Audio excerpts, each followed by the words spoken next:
चला तर मग आज एक अशी प्राचीन गोष्ट पाहूया जिचा धडा आजही तितकाच महत्वाचा आहे. ही गोष्ट आहे मूल्याची आणि ते मूल्य कसं एका क्षणात बदलू शकतं याची. हा प्रश्न खरंच विचार करण्यासारखा आहे नाही का? आपण एखाद्या गोष्टीचं मूल्य नक्की ठरवतो तरी कसं? ह्याच प्रश्नाभोवती ही संपूर्ण कथा फिरते. जरा कल्पना करा, एक असं राज्य जिथल्या लोकांनी आकाशात कधीच एकही पक्षी पाहिलेला नाही. ही गोष्ट अशाच एका विचित्र आणि अनोख्या राज्याची आहे, ज्याचं नाव होतं बावेरू. तर या बावेरूचा उल्लेख येतो जातक कथांमध्ये, म्हणजे भगवान बुद्धांच्या पूर्वजन्माच्या कथांमध्ये. या कथेनुसार जेव्हा आपल्याकडे तुलना करायला दुसरं काहीच नसतं, तेव्हा अगदी साधी गोष्टसुद्धा खूप खास वाटू लागते. आणि बावेरूमध्ये नेमकं हेच घडणार होतं. आणि मग एक दिवस काही परदेशी व्यापारी त्या राज्यात आले. त्यांच्यासोबत होता एक अगदीच सामान्य कावळा. आणि याच एका घटनेमुळं बावेरूचं आयुष्य कायमचं बदलणार होतं. चला आता बघूया की कसा हा साधासुधा कावळा बावेरूचा एक अनपेक्षित राजा बनतो. बावेरूचे लोक त्या काळ्या पक्षाला पाहून अक्षरशः थक्कच झाले. त्यांनी त्याच्या काळ्या रंगाची, त्याच्या चोचीच्या आकाराची, इतकंच काय तर त्याच्या रत्नांसारख्या डोळ्यांची सुद्धा स्तुती करायला सुरुवात केली. कारण त्यांनी याआधी काही पाहिलंच नव्हतं. त्यामुळे त्यांच्यासाठी हा कावळा म्हणजे एक मोठा चमत्कार होता. आणि त्याची किंमत किती ठरली असेल? तब्बल 100 मोहरा.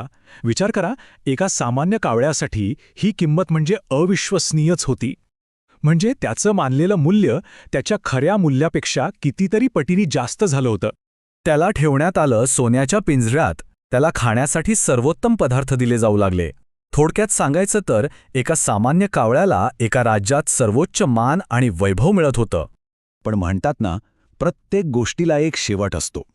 या कावळ्याची प्रसिद्धी फार काळ टिकली नाही, कारण गोष्टीत एक मोठं नाट्यमय वळण आलं. एका नवीन, अधिक भव्य आणि सुंदर पक्षाचं आगमन झालं. तेच व्यापारी काही दिवसांनी परत आले. पण यावेळी त्यांच्यासोबत होता एक राजशाही मोर.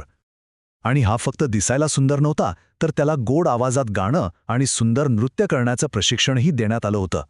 तो कावळ्यापेक्षा कितीतरी पटींनी श्रेष्ठ होता. मोर दिसताच लोकांचं लक्ष कावळ्यावरून पूर्णपणे हटलं. ते त्याच्या सौंदर्याने आणि त्याच्या कलेने इतके मंत्रमुग्ध झाले की त्यांनी त्याला लगेच पक्ष्यांचा राजा म्हणून घोषित केलं. त्यांचं मत किती झपाट्याने बदललं हे पाहण्यासारखं होतं. आणि मग लागली मोराची किंमत. तब्बल 1000 मोहरा. हा तक्ता बघा. कावळ्याला 100 तर मोराला 1000. हा काही साधासुधा फरक नाहीये. मूल्यामध्ये थेट 10 पटीने झालेला हा एक प्रचंड बदल होता. एका रात्रीत राजा बनलेला कावळा आता अक्षरशः रस्त्यावर येणारा होता. मोराच्या आगमनाने कावळ्याच्या नशिबावर कसा थेट आणि भयंकर परिणाम झाला ते आता पाहूया.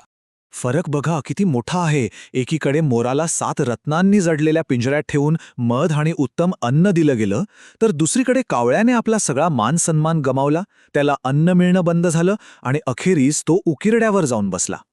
म्हणजे जेव्हा एक नवीन आणि चांगला पर्याय समोर येतो, तेव्हा जुन्या गोष्टीचं मूल्य किती पटकन शून्य होऊ शकतं हेच यातून दिसतं. पण ही फक्त 2 पक्षांची गोष्ट आहे का? नक्कीच नाही. तर मग ह्या कथेचा खरा अर्थ काय? याच्या मागे कोणता खोलवरचा धडा दडलेला आहे? या कथेचं खरं मर्म तेव्हा कळतं जेव्हा आपल्याला हे समजतं की ही कथा मुळात कोणी सांगितली आहे. आता आपण या कथेच्या मूळ अर्थाकडे वळूया, जो खुद्द भगवान बुद्धांनी आपल्या शिष्यांना समजावून सांगितला होता. बुद्धांनी स्पष्ट केलं की त्यांच्या जगात येण्यापूर्वी अनेक खोटे किंवा पाखंडी शिक्षक होते, ज्यांना समाजात खूप मान आणि सन्मान मिळत होता, अगदी त्या बावेरूच्या कावळ्याप्रमाणेच.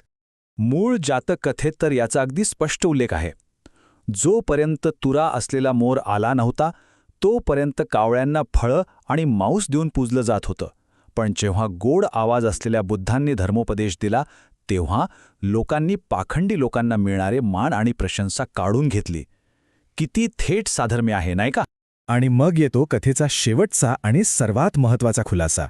त्या कथेतील खोटा मान मिळवणारा कावळा म्हणजे दुसरे तिसरे कोणी नसून ते पाखंडी शिक्षक होते, आणि तो राजाशाही गुणवान मोर म्हणजे स्वतः बुद्ध होते.